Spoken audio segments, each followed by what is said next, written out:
Buenas noches con todas y con todos, bienvenidos al webinar que hemos preparado para hoy, que se llama ¿Cómo prevenir controversias en el comercio exterior, Incoterms y sus reglas de oro? Soy Daniela Moreno, responsable de servicios a empresas de la Cámara Española, y les agradezco que nos acompañen el día de hoy.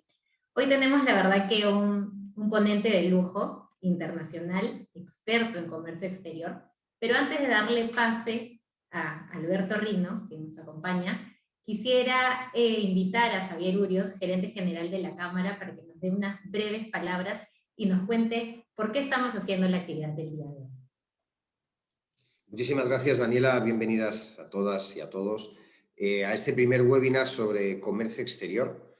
Hoy inauguramos una línea de trabajo. Llevamos un año trabajando para poder tenerla lista para todos ustedes.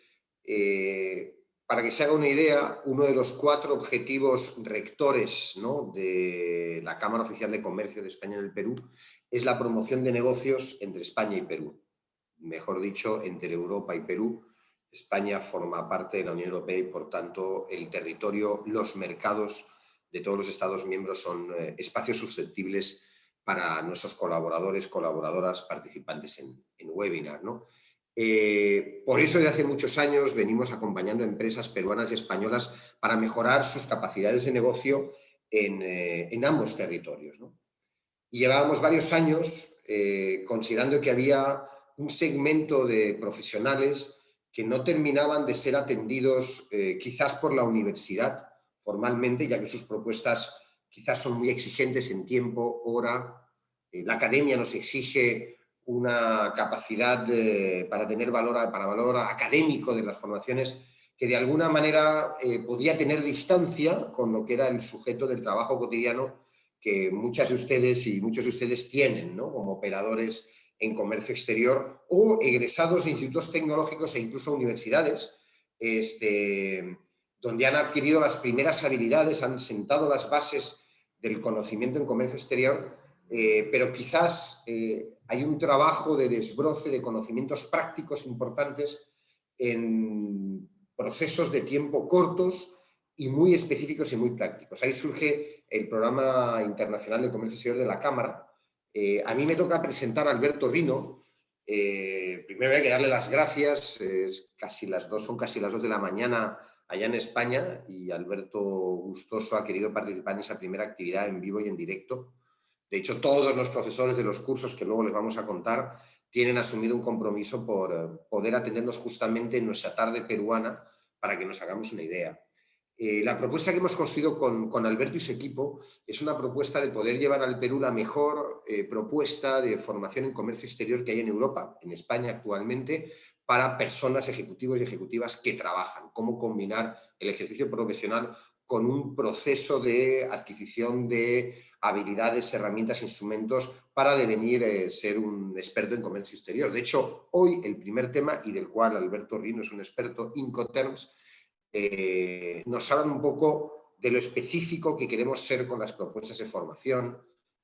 Serán muchos los webinars que nos van a intentar dar un abanico de lo que queremos que nuestros futuros alumnos en comercio exterior puedan ver. Cuando hablamos de ESNI, la Escuela de Negocios Internacionales que fundó Alberto, hablamos quizás de la Escuela de Negocios Internacionales que más ha estructurado programas de formación para profesionales que trabajan con la red de cámaras españolas en España. Cada municipio de España tiene una cámara y uno de los mandatos que tenemos las cámaras, tanto dentro de España como fuera, en este caso en Perú, es la formación de los profesionales para el mejor desempeño.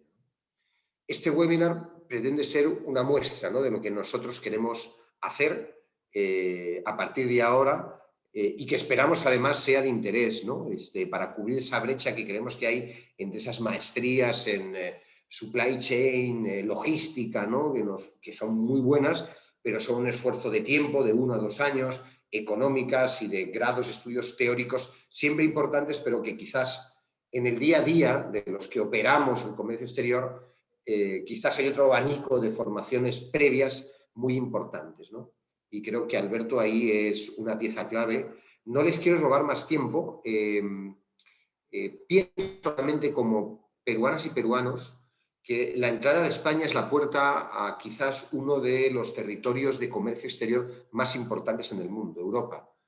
Es muy fácil decir que tenemos una moneda única y que no tenemos fronteras. Es decir, cuando meto la carga, y soy muy básico en España, has metido la carga en 26 países, ¿no? Tengamos en cuenta, y supongo que Alberto nos empezará en estos webinars a contar, tenemos un TLC, un acuerdo de libre comercio con Europa, que baja costos arancelarios a cero en muchas partidas claves de exportación, ¿no? Hay canales, medidas, recursos implementados que esperamos ponerles a todos a su disposición. Nada más, les dejo con Alberto. Nuevamente, gracias por la tremenda noche que vas a tener, y a todos ustedes que de verdad este webinar les sea de mucha utilidad.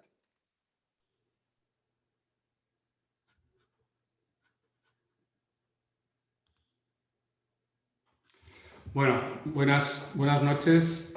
Gracias, Xavier, gracias a la Cámara de Comercio de España en Perú por brindarnos esta oportunidad. Como bien ha comentado Xavier, llevamos conjuntamente un tiempo importante elaborando propuestas de mucho valor añadido para los profesionales de comercio exterior del Perú, y sobre todo son propuestas formativas muy prácticas. Y desde ese objetivo, desde esa visión de la practicidad, es decir, lo que aprendo hoy lo puedo poner en práctica mañana mismo en mi puesto de trabajo. Esa es la propuesta de todos los programas formativos que nosotros desarrollamos. Con ese objetivo y esa visión hemos preparado este webinar. Voy a pasar a compartir con todos vosotros la pantalla del contenido, pero además tengo aquí atrás la pizarra, que es mi elemento natural de desarrollo para poder llevar a cabo todo lo que es la formación. 30 segundos en presentarme. Yo llevo ya 38 años en el mundo del comercio exterior.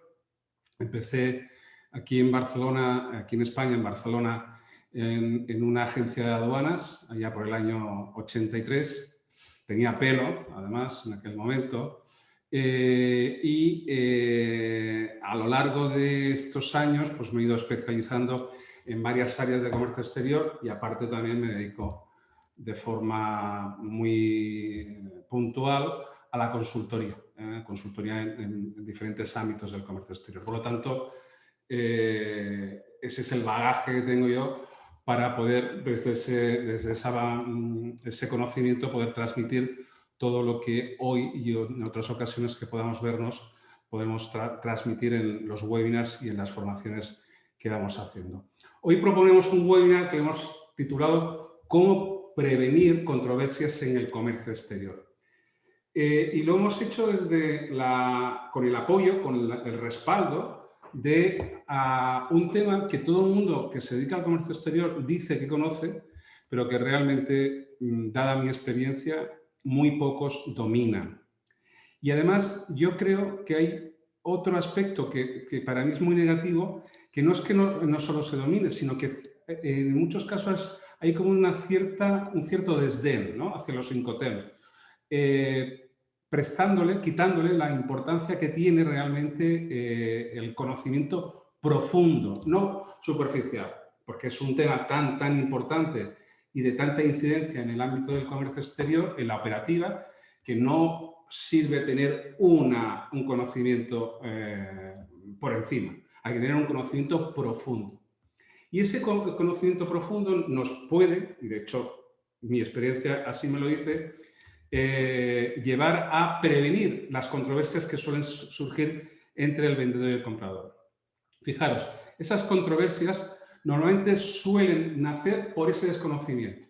Es decir, cuando el vendedor y el comprador pactan un término de venta, por lo tanto, un término de entrega, y nos vamos a quedar con la entrega en el ámbito del comercio exterior y, por lo tanto, en el ámbito operativo, la entrega, yo le denomino el nudo gordiano, el nudo gordiano, deshacer ese nudo gordiano es lo más importante en la operativa del comercio exterior, porque el conocimiento de cómo deshacer ese nudo gordiano afecta a casi todas las áreas de comercio exterior, tanto al área operativa como al área de marketing y comercial, a todas las áreas.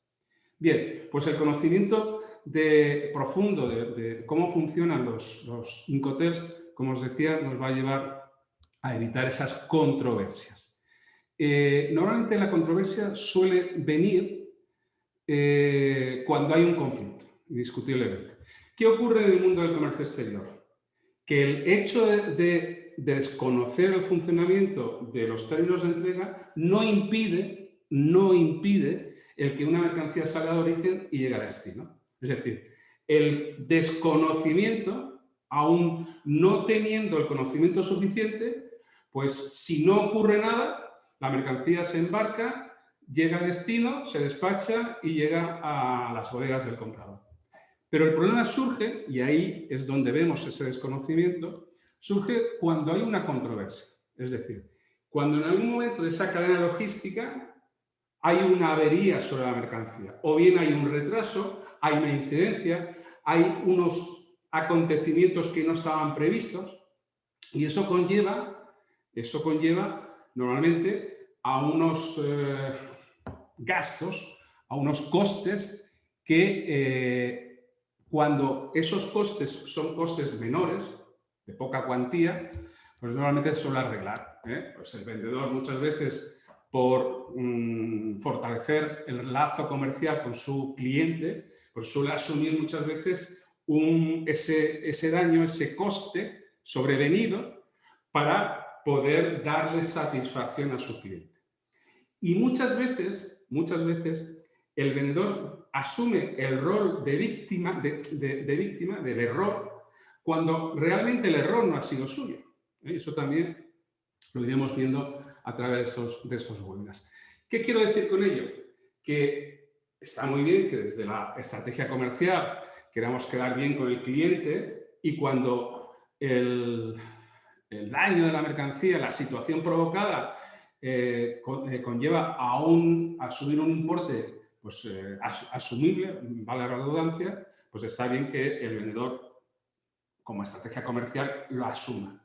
Pero no es lo mismo asumirla desde el error que asumirla desde la fortaleza de la relación comercial. Es decir, si yo realmente desconozco cómo funcionan los Incoterms y estoy asumiendo por ese error que el importe, el retraso es debido a un desconocimiento mío, voy a quedar en una situación de desprestigio delante de mi cliente.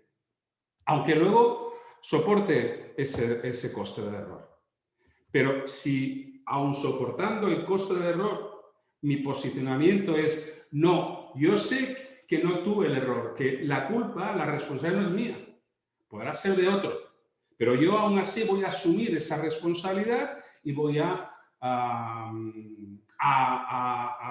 pagar ese sobrecoste que ha devenido en el retraso o la incidencia que haya ocurrido sobre la mercancía desde que salió de origen a destino. Por tanto, la posición mía como proveedor no es la misma. Y eso también es muy importante.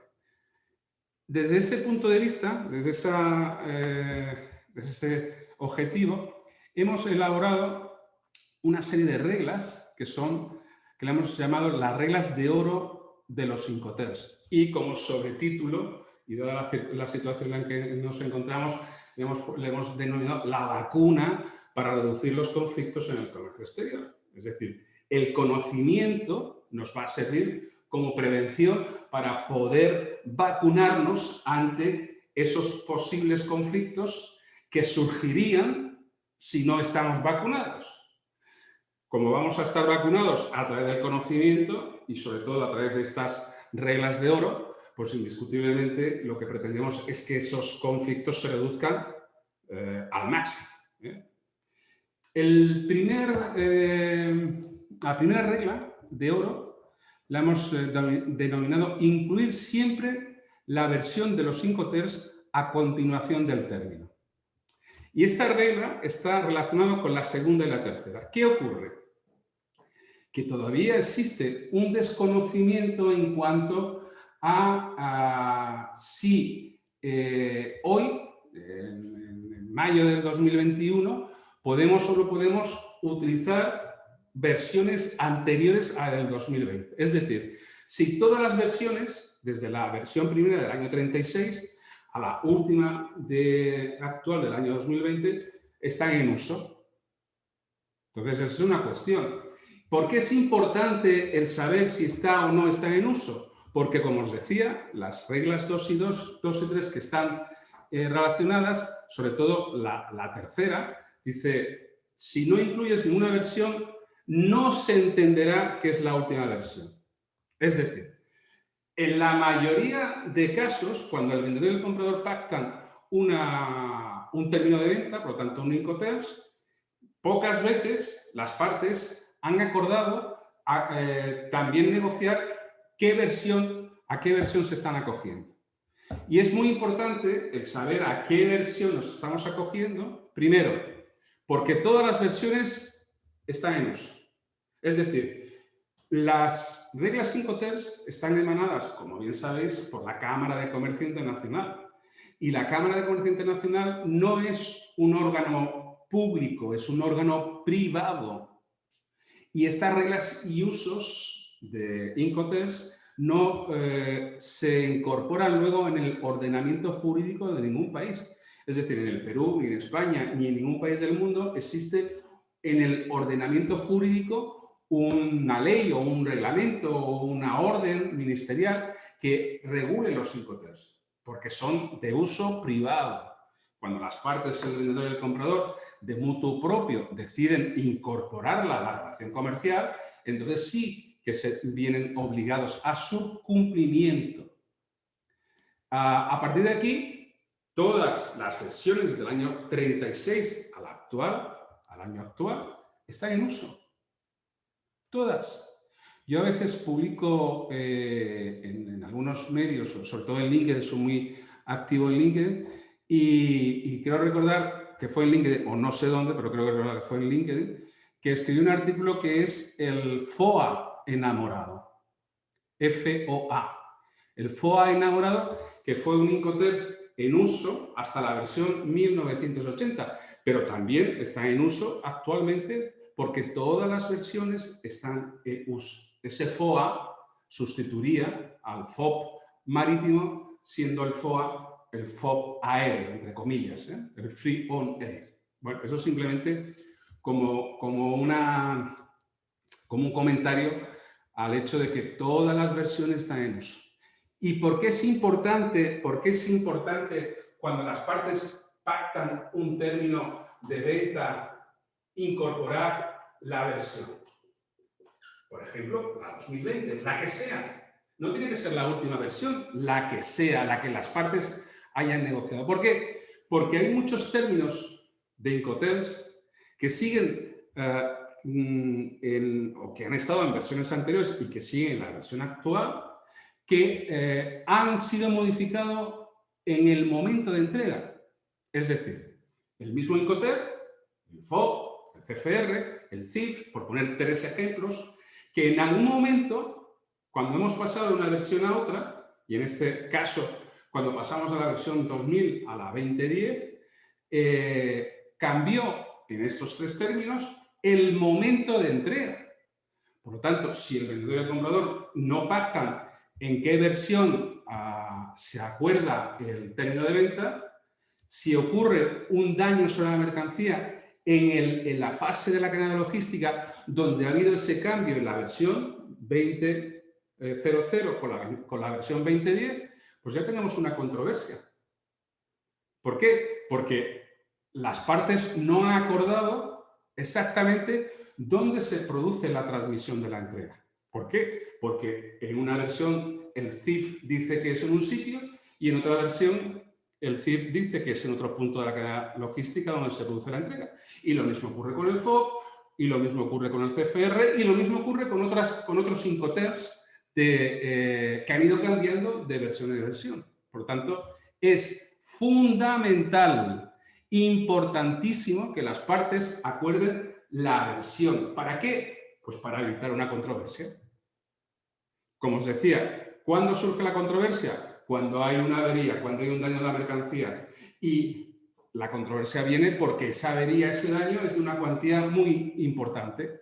Y las partes, el vendedor y el comprador, no están dispuestos a asumir la culpabilidad de la avería. Por tanto, entran en un litigio. Ese litigio conlleva por parte del vendedor a la pérdida del cliente, porque el cliente ya no le va a comprar más, y posiblemente a la pérdida del importe de la venta, porque el cliente no querrá pagar o en uso de la razón o no. Y entonces, repito, entramos en un conflicto. Y ese conflicto lo hemos creado por desconocimiento de la aplicación de los Incoterms. Si hubiéramos sabido cómo se regulan, cómo funcionan los Incoterms, no hubiéramos incurrido en ese error, las partes, el vendedor y el comprador, hubieran pactado el término de entrega, pero además la versión, y una vez que pactas la versión también, pues se ha fijado comúnmente, de acuerdo, se ha fijado el punto de entrega concreto. Cuando no, no hay punto de entrega concreto y es cuando surge el conflicto. La regla número 4 es una regla, si las anteriores eran importantes, la 4 es súper importante, porque dice, los Incoterms no reflejan la transmisión de la propiedad. Posiblemente la mayoría de los que estáis viendo o escuchando ya sabéis que los Incoterms no transmiten la propiedad. Pero lo que no hacéis, aun sabiendo que no transmiten la propiedad, es negociar una cláusula donde se acuerde entre el vendedor y el comprador el hecho, la condición por la cual se transmite esa propiedad. Cuando yo pregunto a muchos profesionales, ¿cuándo crees que en la relación comercial entre vendedor y comprador se transmite la propiedad? Pues hay respuestas de todo tipo. Cuando la mercancía sale del almacén de la bodega del vendedor, cuando se emite la factura, cuando se emite el BL, cuando la mercancía se embarca en el puerto de origen, cuando la mercancía llega a destino. Pero todo eso son suposiciones. Y no se ha fijado por parte del vendedor y del comprador en qué momento, bajo qué circunstancia se transmite esa propiedad. Por lo tanto, si yo, vendedor, y el comprador no hemos fijado bajo qué condición se transmite la propiedad, ¿qué ocurre si el comprador, por la circunstancia que sea, no paga? ¿De quién es la propiedad de la mercancía? ¿Del comprador, del vendedor? Si yo, vendedor, quiero recuperar esa mercancía que ya está en las bodegas del comprador, ¿qué he de hacer? ¿Cómo voy a demostrar yo ante un juez que soy propietario de la misma cuando no he regulado una cláusula de dominio? La cláusula de dominio sobre la mercancía. Si no la he regulado, ¿en qué baso yo en la petición a un juez para declararme como propietario de la mercancía? Por lo tanto, cuando el vendedor y el comprador están pactando las condiciones de la venta, en algún punto, en algún momento, tanto haya o no haya un contrato de compra-venta, haya o no haya un contrato de compra-venta, si no lo hay, ¿cuál será el soporte donde las partes acuerdan las condiciones de venta? Pues posiblemente hay una orden de pedido y esa orden de pedido, el contenido se tiene que luego transmitir a la factura comercial.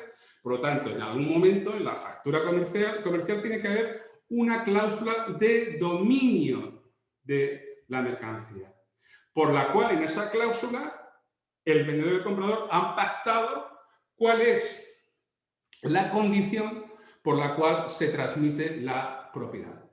En las respuestas que también escucho, no mayoritariamente, sino a veces, está la de cuando el comprador pague. Pero repito, igual que las anteriores, son suposiciones de cada uno de nosotros. Lo peor que existe en la relación comercial entre el vendedor y el comprador es dar por supuestos cosas que no están reguladas. No, es que yo creo, yo supongo, no se puede creer, suponer nada. Estamos hablando de que nos jugamos el futuro de las empresas en las que estamos trabajando. Y por lo tanto, cuando estamos negociando con un comprador o estamos negociando con un vendedor, la suposición no está dentro de nuestro vocabulario. Si no hay algo regulado, si las partes no han regulado algún ámbito, es cuando estamos dando pie a una posible controversia. Cuando las partes sí que han regulado todos los aspectos de la compraventa internacional, no dejamos ninguna posibilidad de una interpretación de ese hecho que no está regulado. Pero como decía anteriormente, como aun en el desconocimiento de las partes del funcionamiento de las reglas Incoterms, una mercancía sale de la bodega del vendedor y llega a la bodega del comprador, pues no ocurre nada. ¿Cuándo es donde está el problema? Cuando está el daño, cuando hay una avería sobre la mercancía. Y ahí es donde nos damos cuenta de que hemos cometido un error. Pero claro, hasta que no ocurre, pues no pasa nada. Yo siempre digo que el mundo del comercio exterior es el hecho fehaciente de que existe un ser superior. Un Dios, cada uno en lo que crea. ¿Por qué? Porque aun haciendo mal las cosas, la mercancía sale de origen y llega a destino. Pero llega un momento que ese Dios se enfada con nosotros y después de las 1345 veces que hemos hecho mal aquello, la 1346 sale mal. Sale mal realmente porque hay un daño a la mercancía. Dios nos castigó. Ya, incluso en alguna vez, ya nos ha avisado, nos ha puesto alguna señal de que aquello no está bien y nosotros volvemos a cometer el mismo error una y otra y otra. Y ya una vez que, aunque hayamos realizado esa misma operación infinidad de veces, una de ellas es cuando ocurre una avería sobre la mercancía y nos damos cuenta de que realmente todas las veces anteriores lo hemos hecho mal, pero la existencia de ese Dios, de ese Ser Supremo, nos ha bendecido, nos ha favorecido y no hemos tenido ningún problema, ¿no? Esto es como si vamos conduciendo en el carro y nos pasamos un stop, un pare, una verde y no nos pasa nada. Y piensas, bueno, pues esto del pare, del stop, esto es un cuento. Y la B34 nos saltamos al stop y nos arrolla.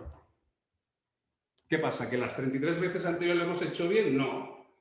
Estaba mal. Pero Dios, ese Ser Supremo, nos ha protegido. Pues lo mismo ocurre en el comercio exterior. ¿Cuántas operaciones se hacen mal? ¿Cuántas operaciones el vendedor y el comprador la plantean y la llevan a cabo mal? Pero no ocurre nada. Pues esto es lo mismo. Y no ocurre nada por la existencia de ese Dios que os comentaba anteriormente. Fijaros, yo aquí en la documentación que he elaborado, digo,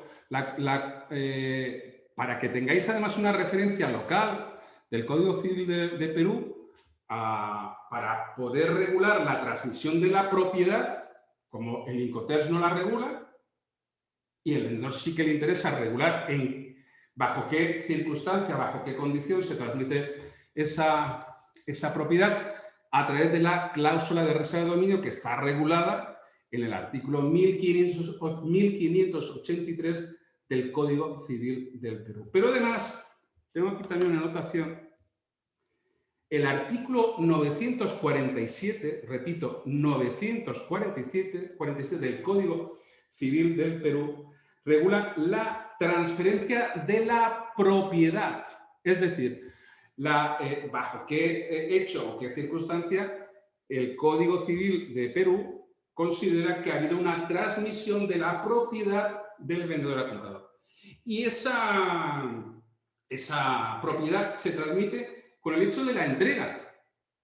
Es decir, y esto no es algo diferente en casi todos los códigos civiles de Latinoamérica y en el de España, en vez de ser el artículo 947, es el artículo 600 y pico del Código Civil Español, que dice lo mismo, que dice el Código Civil de Perú, el de Colombia, el de Ecuador y otros países de Latinoamérica. Es decir, que los códigos civiles de cada uno de los países regulan la entrega. Y en la entrega se transmite la propiedad, perdón, se regula la propiedad, la transmisión de la propiedad. Y se transmite la transmisión de la propiedad en la entrega. Por lo tanto, el Código Civil interno de cada uno de los países ya está regulando cómo se transmite la propiedad. Pero a mí como vendedor no me interesa que a través del hecho de la entrega se esté produciendo la transmisión de la propiedad.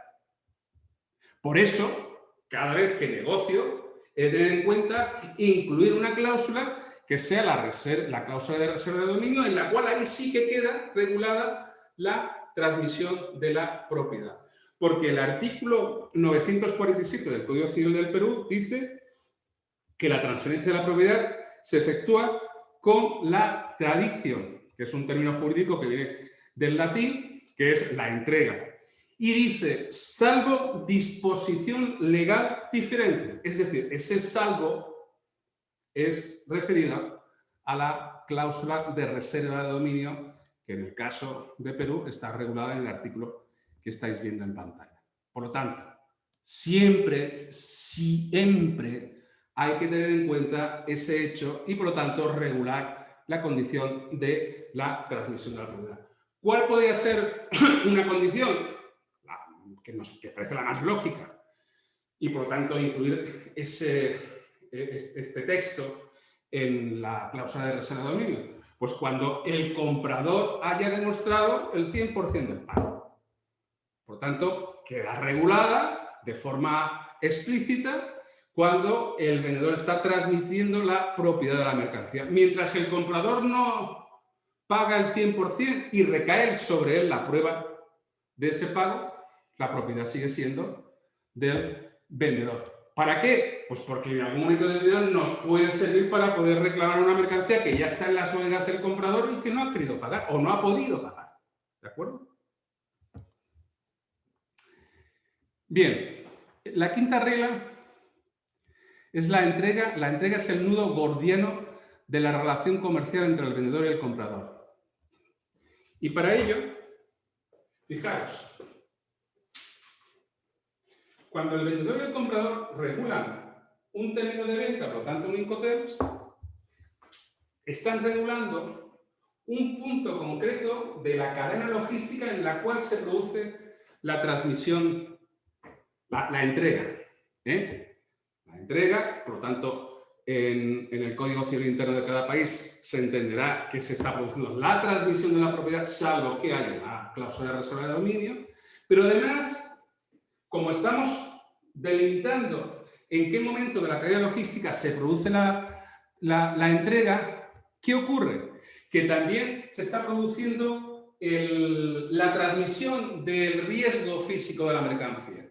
En el momento que se produce la entrega, se produce la transmisión del dominio de la mercancía y, por lo tanto, recae sobre la otra parte el riesgo de la mercancía. Y con ello, cuando se está regulando la entrega y, por lo tanto, esa transmisión del riesgo, el vendedor, por un lado, y el comprador, por otro, están asumiendo un riesgo de esa cadena logística. En la medida que la entrega es más cercana a la bodega del vendedor, el riesgo asumido por el vendedor es menor y el del comprador mayor, y viceversa. Pero en todo caso, cada una de las partes está asumiendo riesgo.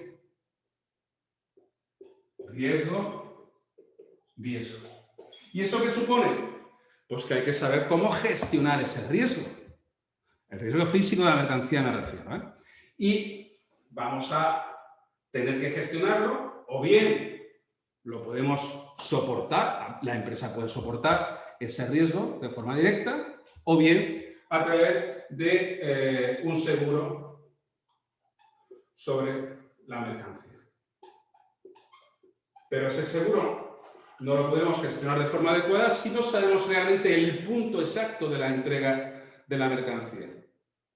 Cuando el vendedor y el comprador, y eso hace referencia en la regla 5, no han regulado de forma concreta el punto exacto de la transmisión de la entrega y por lo tanto del riesgo de la mercancía y es aprox, no, más o menos por aquí. No, más o menos por aquí no. Porque cuando hay un daño sobre la mercancía, si es más o menos por aquí, ¿cómo vamos a saber quién tenía el riesgo de la mercancía en el momento que se produjo la avería, el daño? Por eso, la regla 5 hace referencia, y esto tampoco lo hacen la mayoría de empresas,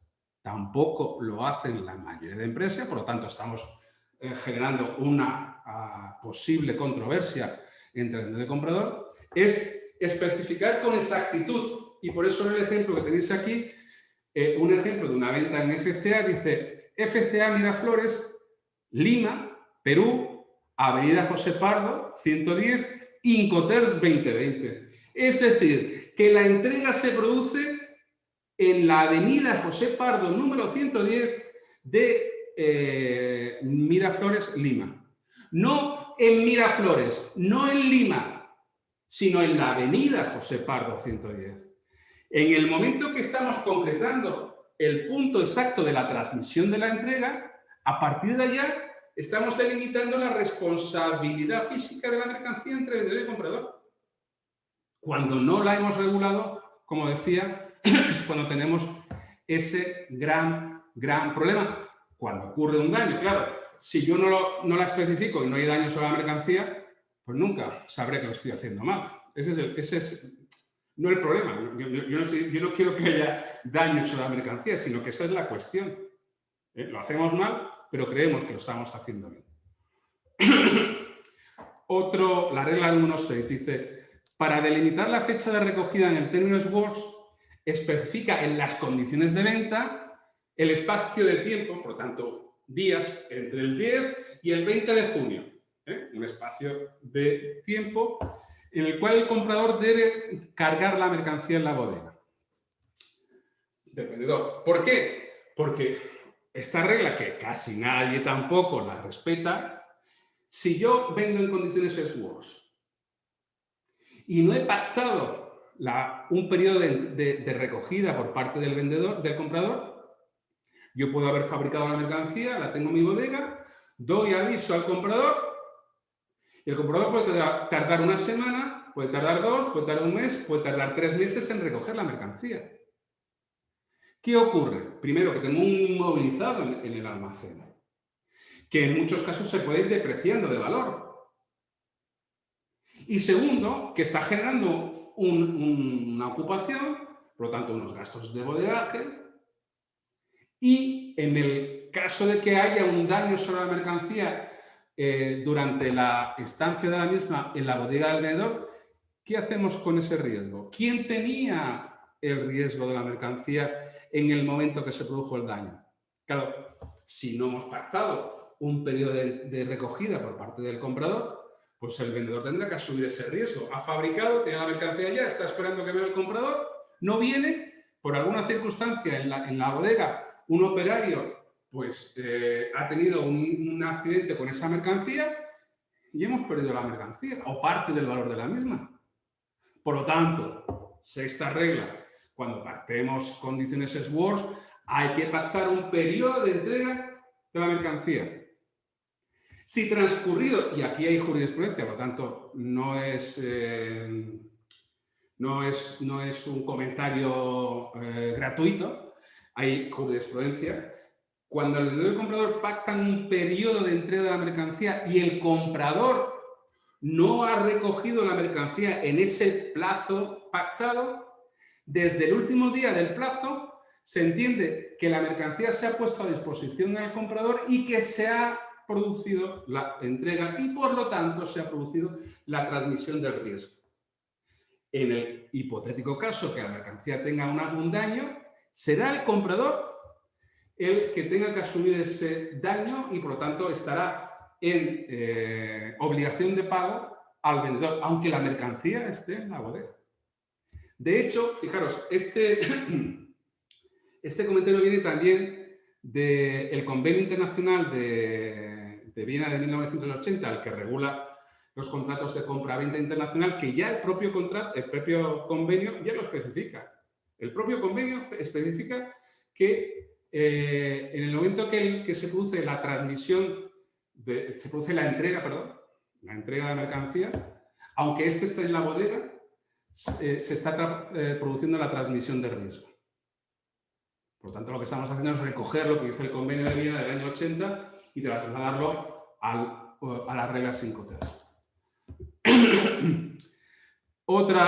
Esta es bastante curiosa. La regla 7 dice: en condiciones FOB, el comprador asumirá los riesgos y costes en el puerto si el buque designado por el comprador no llega a tiempo para permitir al vendedor cumplir con la entrega a bordo. Me explico. Todo el mundo cree, pero todo el mundo es todo el mundo, no una mayoría, es todo el mundo. Cuando estamos pactando condiciones FOB, todo el mundo tiene asumido que las condiciones FOB es mercancía cargada en el buque en el puerto de origen. Por tanto, hasta que no está cargada, no se produce la entrega. Sí, es cierto, pero las reglas Incoterms, la publicación de la Cámara de Comercio Internacional, no en la 2020, sino en la 2010, en la 20 y en las anteriores, indica que si el comprador y el vendedor han pactado un periodo de entrega de la mercancía en el puerto, han pactado que entre el 10 y el 20 de junio, el vendedor tiene que dejar la mercancía en el puerto de Callao. Porque hay previsto que venga un buque el 26 de junio, en la previsión. Por lo tanto, bien, pues las reglas Incoterms indican que en el caso de que el buque no atraque, porque por cuestiones logísticas de la naviera, no atraque, o habiendo atracado, no carga la mercancía, bueno, por ahí hay overbooking, o por la circunstancia que sea, se entenderá, y esto es lo importante, se entenderá que la entrega se ha producido cuando el vendedor entregó en el puerto, en la terminal. Por lo tanto, no en el buque, sino en la terminal.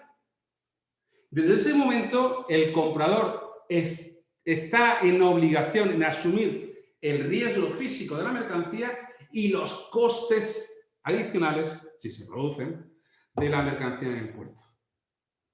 Por lo tanto, esa situación que describe la propia regla Incoterms del FOB, ¿a qué sería igual? Pues a algo que nosotros desde hace mucho tiempo aconsejamos a las empresas, que es FCA en terminal, no en el buque. ¿Por qué? Porque cuando el vendedor deja la mercancía en la terminal, hasta aquí sí tiene posibilidad de dominio de toda la operativa logística, desde la bodega a la terminal. Pero cuando la deja terminal, hasta el buque no depende de él, depende de terceros. Y por lo tanto, para no entrar en ese riesgo de compromiso de entregar la mercancía en un punto cuando yo no domino la parte logística desde este punto pues una solución es vender FCA en terminal. Y de allí luego enlazaremos con una cuestión que se nos ha planteado antes del inicio del webinar, sobre el FCA. ¿Bien?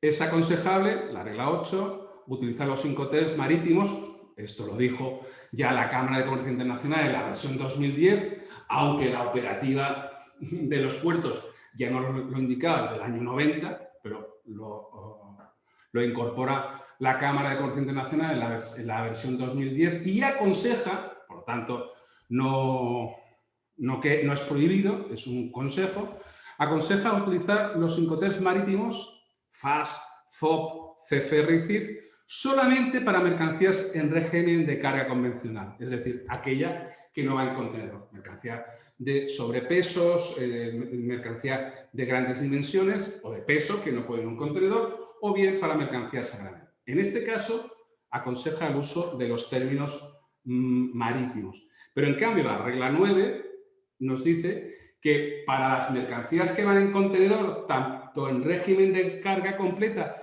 como de carga suelta, la propia Cámara de Comercio nos indica o nos aconseja utilizar los términos polivalentes. Y ahí volvemos a vez al FCA. Es decir, que ya la propia Cámara de Comercio Internacional, en la versión 2010, ya nos aconseja vender FCA en el puerto y dejar de vender FOB, el FOB.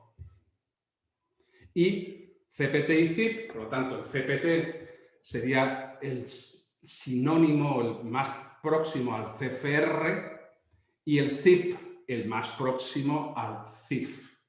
Por tanto, esas son dos reglas de uso, dos reglas de oro de la 8 y la 9 en cuanto al uso de los términos polivalentes o marítimos, dependiendo si la mercancía va en contenedor o no. La regla 10. Los Incoterms del grupo C no son contratos de llegada o entrega en destino, sino contratos de embarque. Es decir, aquí también es cierto que cada vez este error es menor, pero todavía sigue habiendo este error, y sobre todo en los agentes de carga es un error bastante frecuente este que voy a comentar. Cuando estamos hablando del grupo C, por tanto de los 4 términos del grupo C, se produce una situación que no se produce en ningún otro grupo, por lo tanto no se produce en el E, no se produce en el F y no se produce en el D, solamente en el C. Y es que cuando estamos hablando de costes, por un lado, y riesgos, costes y riesgos, en el grupo C, estos costes y riesgos no coinciden en el mismo punto de la cadena logística, igual que coinciden en el grupo E, el grupo F y el grupo D. ¿Y esto qué conlleva? Que en cualquier término del grupo C, por tanto incluido el CIF y el CFR, perdón, lo he puesto al revés, lo siento, lo he puesto al revés. Riesgos, ahora, riesgos y costes. Conlleva a que el vendedor entrega la mercancía en origen, en un punto convenido, por lo tanto aquí se produce la entrega, la transmisión de los riesgos, pero asume los costes hasta destino. Si estamos hablando de CFR, será solamente el flete, pero si estamos hablando del CIF, será flete y seguro. Pero la entrega se produce en origen. ¿Y a qué es igual? En este caso, pues se comporta igual que el grupo F. El grupo F, la entrega se produce en origen, y este se comporta igual que el grupo D. Por lo tanto, el grupo C es una combinación, cuando hablamos de entrega y costes, de riesgos y costes, entre el grupo F, porque la entrega se produce en origen, y el grupo D, porque los costes van hasta destino. ¿Qué ocurre? Como hay este error frecuente por parte del vendedor y del comprador, ¿cuántas veces el vendedor ha asumido un riesgo, un daño de la mercancía que se ha producido durante el transporte, cuando ese riesgo ya era del comprador? Pero el vendedor lo asumió bajo el desconocimiento, porque creía que el riesgo era suyo, porque creía que la entrega se producía en destino, porque como pagas a destino, si yo estoy en Perú y vendo CIF Barcelona Port, ¿qué ocurre? Que sí es cierto que pagáis desde Lima, desde Perú, hasta Barcelona el flete y el seguro, pero la entrega se produce igual en las mismas circunstancias que el FOB. Mercancía embarcada en el buque en el puerto de origen. Y eso conlleva a prácticas comerciales de venta y de compra erróneas. Porque estamos vendiendo de forma errónea, estamos comprando de forma errónea porque no estamos teniendo en cuenta los riesgos que estamos asumiendo, los riesgos reales, no los que creemos, los de verdad. ¿Qué ocurre cuando en este grupo C, y esta es la regla 11, hablamos del CPT y CIP? Como estos, dice la Cámara de Comercio Internacional, que la entrega se produce cuando el vendedor entrega la mercancía al primer porteador internacional, al transportista internacional, quiere decir que la entrega no se está produciendo cuando la mercancía se embarca en el medio de transporte principal, sino cuando se entrega en origen, en un punto convenido, cuando se entrega la mercancía al porteador. Por ejemplo, si yo estoy en mi bodega y voy a cargar un contenedor completo y he contactado con una naviera o he contactado con un agente de carga, un forwarder, que será el porteador, o bien el agente de carga o bien la naviera. La entrega al primer transportista se produce en mi bodega. Cuando yo estoy entregando la mercancía y cargándola en el contenedor, no cuando el contenedor llega al puerto, no cuando el contenedor se carga al buque, sino en mi bodega. Pero claro, como el término ZIP, por ejemplo, va precedido de una localidad de destino, ¿qué ocurre? Que aquí no queda descrito dónde se produjo la entrega. No queda descrito de forma fehaciente. Si averiguamos, si demostramos dónde se entregó la mercancía al primer transportista. Por lo tanto, esta regla lo que aconseja es que además de pactar los costes a destino, también se pacte el lugar de entrega en origen, igual que hacíamos con el FCA en la regla quinta que hablábamos anteriormente. Fijamos el lugar de entrega y fijamos los costes, hasta dónde son los costes en destino, para las reglas CPT y ZIP.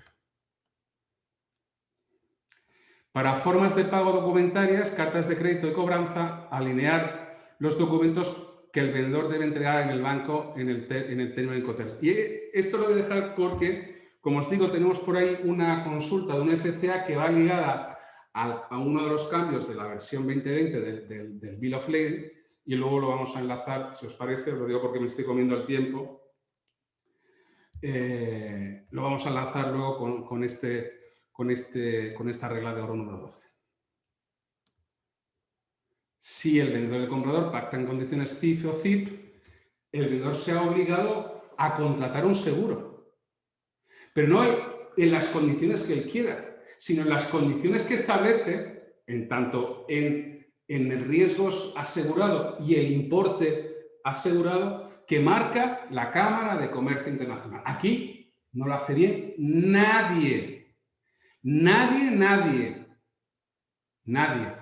Y por tanto, cada vez que el vendedor está pactando en CIF o ZIP, si no cumple exactamente con lo que marca la Cámara de Comercio Internacional en cuanto al seguro, no está cumpliendo con los compromisos adquiridos a través del Incoterms CIF o ZIP. El comprador, que no lo hará porque también lo desconoce, podría requerirle al vendedor que contratase las condiciones que marca la Cámara de Comercio Internacional, o incluso negarse al pago porque el vendedor no cumplió exactamente con las condiciones CIF o ZIP que marca la Cámara de Comercio Internacional. En esto había un mundo, aquí hay otro tema, es un área de mucho desarrollo. En las condiciones en cuanto a cantidad de riesgo, qué riesgos estamos cubriendo y qué importe estamos asegurando. ¿De acuerdo? Luego, en los términos del grupo D, especifica si la entrega se produce en el puerto, aeropuerto o en el lugar interior. ¿Qué ocurre con el grupo D? En el grupo D tenemos 3 Incoterms.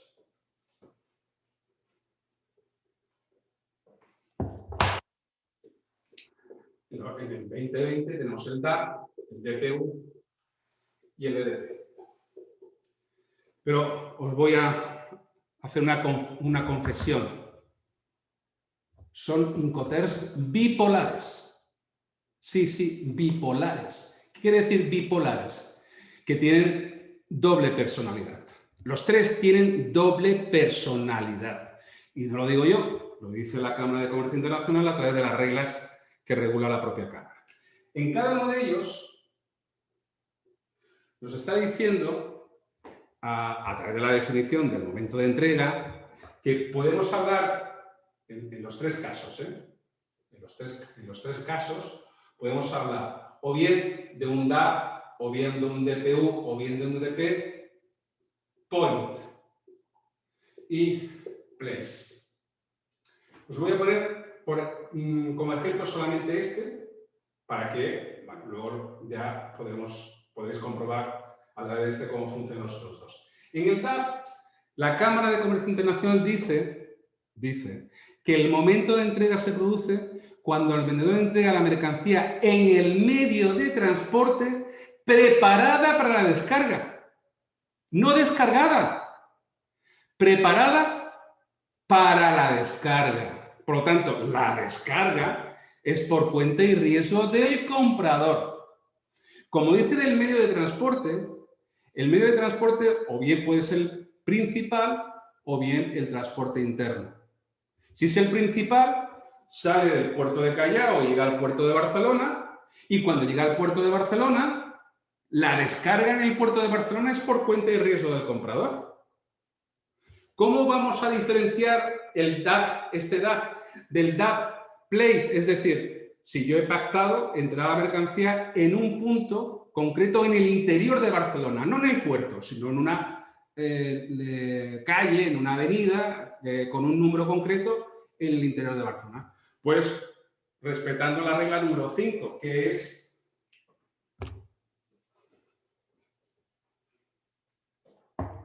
si yo os pongo aquí DAP Barcelona Port y en cambio os pongo aquí DAP Avenida Diagonal número 500 Barcelona, España, yo en este estoy diciendo que entrego la mercancía cuando el buque llega al puerto de Barcelona, preparada para la descarga, con lo cual la descarga ya es por cuenta y riesgo del comprador al puerto. Pero cuando yo pacto DAP, Avenida Diagonal, 500, etcétera, estoy pactando que cuando llega el transporte interno, después de haberse despachado a aduanas, que es por cuenta y riesgo del comprador, y va desde el puerto de Barcelona a la Avenida Diagonal, y llega el camión a la Avenida Diagonal, en ese momento se produce la entrega. Por lo tanto, la descarga del medio de transporte en la Avenida Diagonal ya es por cuenta y riesgo del comprador. Y esta es la diferencia entre un point y un place. Bueno, pues el DPU y el DDP funcionan igual. Se desdoblan, son bipolares. Por lo tanto, son 3 términos del grupo D, pero realmente se comporta como si hubieran 6, porque cada uno de ellos tiene una doble aplicación. Bien, y luego ya por último, en la cláusula 15, en los términos del grupo D debes de incluir, que tampoco lo hace nadie, cláusulas de exoneración y temporalidad. Fijaros, y me quedo con este ejemplo. Claro, yo he pactado desde Perú entrar una mercancía en la Avenida Diagonal de Barcelona en España.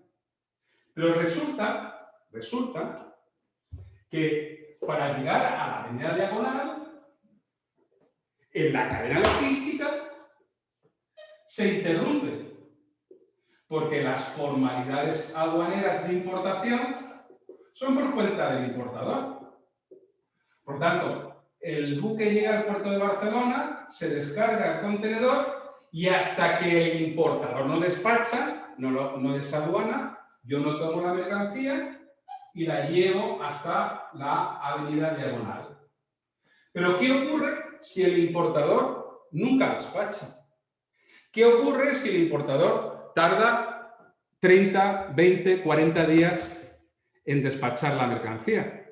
Que es el vendedor el que está asumiendo los costes del contenedor en el puerto de Barcelona y el riesgo del contenedor en el puerto de Barcelona. Por lo tanto, si yo he pactado cláusulas de exoneración por la cual me exonero que sin el plazo X, el que las partes negocien, me lo invento, si en el plazo de 20 días el comprador no ha desaduanado la mercancía, se entenderá que la entrega se ha producido en el puerto de Barcelona. Me exonero porque la otra parte no ha cumplido. O bien de temporalidad. Durante los primeros 20 días, por poner un ejemplo, de la mercancía en el puerto de Barcelona, los costes y riesgos del vendedor. A partir del día 21 ya son del comprador. Porque claro, cuando yo hago mi escaneo de costes para vender en DAP, Avenida Diagonal, si no he limitado el tiempo de permanencia del contenedor en el puerto de Barcelona y he contratado un seguro con esa fecha, ¿cuánto coste le imputo yo al precio de venta del tiempo que el contenedor va a estar en el puerto de Barcelona si no he puesto una cláusula de temporalidad? ¿Y qué seguro que contrato yo para que me cubra todo el periodo de estancia del contenedor en el puerto de Barcelona si no sé qué tiempo tengo que asumir? Por lo tanto, si incluyo las cláusulas de exoneración y temporalidad, ya tengo controlado, tengo limitado tanto el riesgo como el coste. Bien, y luego hay otro tema que aquí no hemos tocado, que ya os dejo para reflexión, que yo lo denomino las 3P en la gestión de los cobros internacionales, las 3P en la gestión de los cobros internacionales, que es que, fijaros una cosa, y esto de verdad, en serio, es un error continuo que comete sobre todo el vendedor. Y está relacionado con la entrega y, por lo tanto, con los Incoterms. Claro, voy a borrar. Si yo resulta que pacto un Incoterm donde el punto de entrega es este. Pero resulta que he negociado con el comprador que no voy a cobrar hasta que la mercancía llegue a destino. Este es el cobro. No confundirnos el cobro con el plazo de cobro. Porque yo puedo cobrar a 30 días, 60 días, puedo cobrar, por lo tanto estoy dando crédito al cliente, o puedo cobrar anticipado o contra entrega de mercancía. ¿Vale? Por lo tanto, no confundamos el hecho de que voy a cobrar 30 días después de la entrega, sino que aquí se produce la entrega, pero que yo por desconocimiento he pactado que la condición de cobro, o la condición de pago, en este caso, no se produce hasta que la mercancía llegue al destino. Si no he alineado en la entrega con la condición de pago, ¿qué ocurriría si yo, no habiendo entregado, la mercancía sufre un daño en algún punto entre el punto de entrega y el punto de la condición de pago que yo he negociado, que ha sido después de la entrega? Pues que ya estoy creando un conflicto, porque sí que habré entregado, estaré en derecho de cobro, pero como he pactado que el cobro no se va a producir hasta después de la entrega, pues aquí estamos creando un conflicto. Eso no quiere decir, para que no haya error de interpretación, que la entrega, que el cobro se puede producir, yo que sé, 30 días después de la entrega. Pero bajo este punto, si yo cumplo, ya estoy en derecho de el vendedor está en condición de pago. ¿Vale? Entonces, ese es un tema que dejo abierto, que, como os digo, he denominado las 3P en la gestión de los cobros internacionales. Me he extralimitado, es que es un tema apasionante y que ocupa mucho tiempo. He intentado ser muy limitativo, pero me he excedido del tiempo. Bien, aquí tenemos una serie de preguntas. Primero teníamos una consulta, que la tengo aquí en el celular, que nos hace Miguel Ángel Isea, que dice: en caso del Incoterms FCA, el cual se modificó en la versión 2020, para que se pudiera aceptar cuando fuera acordado entre las partes, por tanto vendedor y comprador, el Bill of Lading como documento que exige el banco, para que se pueda efectuar el pago del vendedor, me pregunta Miguel Ángel, ¿se podría cambiar el mismo por la emisión de un certificado FIATA? Primero, a mí personalmente me parece un graso error ese cambio por parte de la Cámara de Comercio Internacional, porque además no está hablando de un BL al uso, es un Bill of Lading no contra embarque. Es decir, que la emisión de ese supuesto BL, yo entrego la mercancía en el puerto. Esto es lo que nos dice la Cámara de Comercio Internacional en la versión 2020. Que entregando la mercancía en el puerto, por lo tanto aún no es embarcada, la naviera o el agente de carga puede emitir un BL. Pero no es un BL que incluye carga, el embarque, perdón, de la mercancía al buque, sino simplemente que la mercancía está en el puerto. Por lo tanto, lo que nos pregunta Miguel Ángel es, por supuesto que sí. Es decir, no es que por supuesto, es que debería ser así.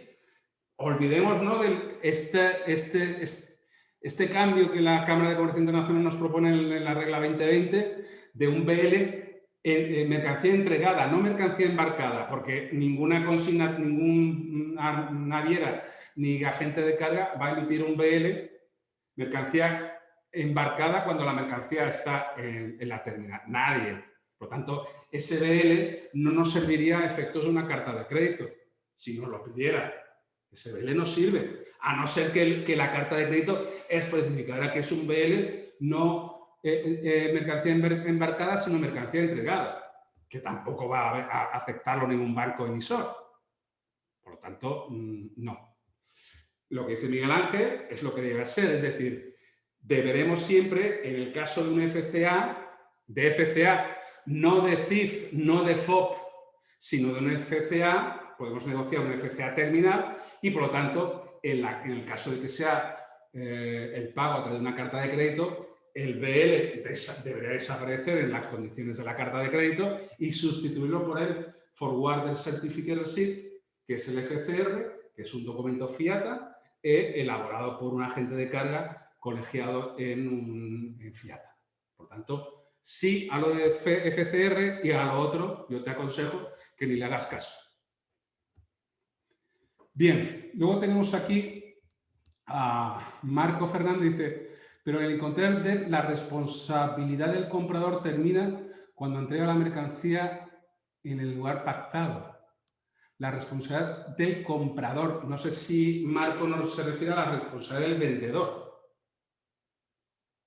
Que imagino que sí. Siempre termina en el lugar pactado de entrega. Lo que pasa es que pocas veces se define con claridad cuál es el punto de entrega. Porque fíjate, Marco, si yo pongo DAP, estoy en Perú y pacto DAP Barcelona, esto y nada es lo mismo. ¿En qué lugar de Barcelona? ¿En el puerto? ¿En el aeropuerto? ¿A mitad de camino? ¿En la calle H? ¿En la calle J? Entonces, esto no sirve para nada. Por lo tanto, siempre, no en el DAP, sino en todos, hay que pactar el lugar de entrega y hay que concretarlo. Y eso hacía referencia a la regla 5, la regla de oro 5. Por lo tanto, si yo he pactado que la entrega se produce en un lugar concreto en el interior de Barcelona, tendré que poner aquí la dirección. O bien, si he negociado que se entrega cuando la mercancía llega al puerto, pues diré Barcelona Port. Si es Barcelona Port, ya lo hemos dicho antes, el vendedor entrega la mercancía cuando el buque llega al puerto de Barcelona, no cuando se descarga. La descarga no es responsabilidad del vendedor en DAP Barcelona Port. Ahora, si he negociado Avenida Diagonal de la calle de la ciudad de Barcelona, entonces sí, la descarga al puerto de Barcelona es responsabilidad del vendedor en coste y riesgo, pero no es responsabilidad la descarga de la mercancía cuando el camión, el transporte interior, llega a la avenida Diagonal. Esa ya es responsabilidad del comprador.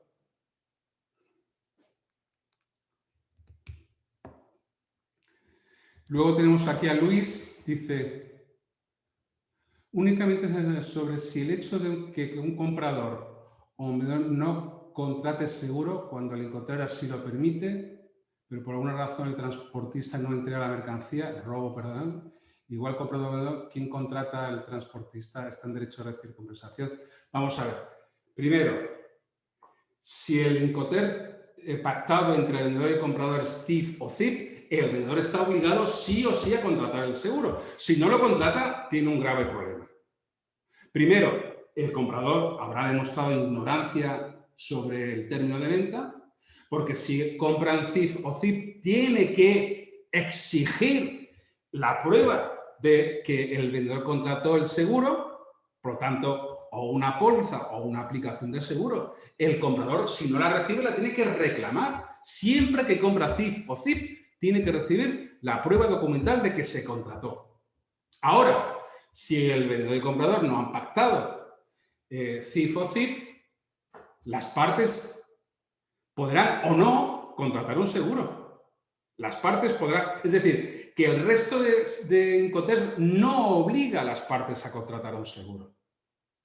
Y no confundamos con el valor en aduana, porque como en el valor en aduana sí que se incorpora el coste del seguro, pero eso no quiere decir que nos obligue a contratar un seguro.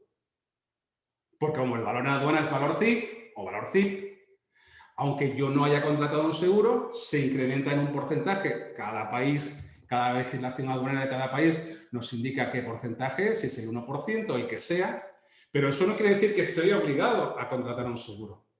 Es una fórmula para llegar al valor en aduana. Lo digo para que, siempre digo esto, normalmente hay alguien que me dice, no, es que la aduana me obliga a contratar un seguro. No, la aduana te dice que va a incrementar, si yo compro FOB o CFR, un coste de importe de seguro, lo hayas contratado o no.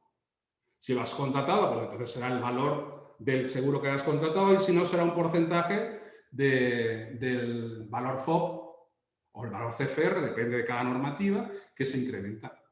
Eso por un lugar. Y luego, siguiendo con lo que pregunta Luis, fijaros una cosa, y eso tenéis un concepto muy fácil y poco aplicado por parte de los exportadores e importadores y de los agentes de carga. Fijaros. Otra vez, volvemos a la entrega. La entrega es la cuestión principal de todo el negocio internacional. Es, como digo, el nudo gordiano de toda la problemática y dudas y controversias que surgen entre vendedor y comprador. Si Luis y yo hemos pactado un término de entrega, el que sea, y ese término de entrega, ese Incoterm, me obliga a mí a entregar la mercancía aquí, ¿qué ocurre?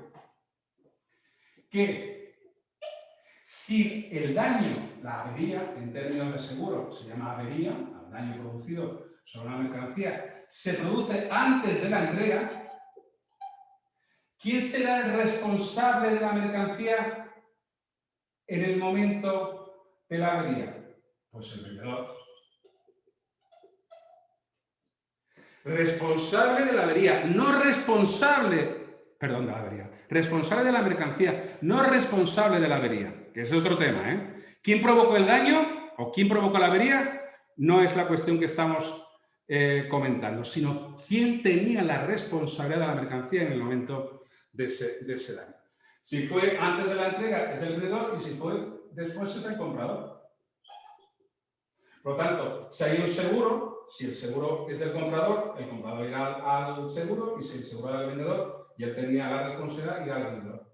Y si no había seguro y la responsabilidad del comprador, tendrá que ir contra quién, contra el transportista, el que le haya provocado el daño. Y esto es lo mismo. Bueno, me he extralimitado, me he pasado como 20-25 minutos el tiempo. Lo siento. Alberto, muchísimas gracias. En verdad, en España ya creo que son las 3 de la mañana y tú con esa misma energía respondiendo todas las preguntas.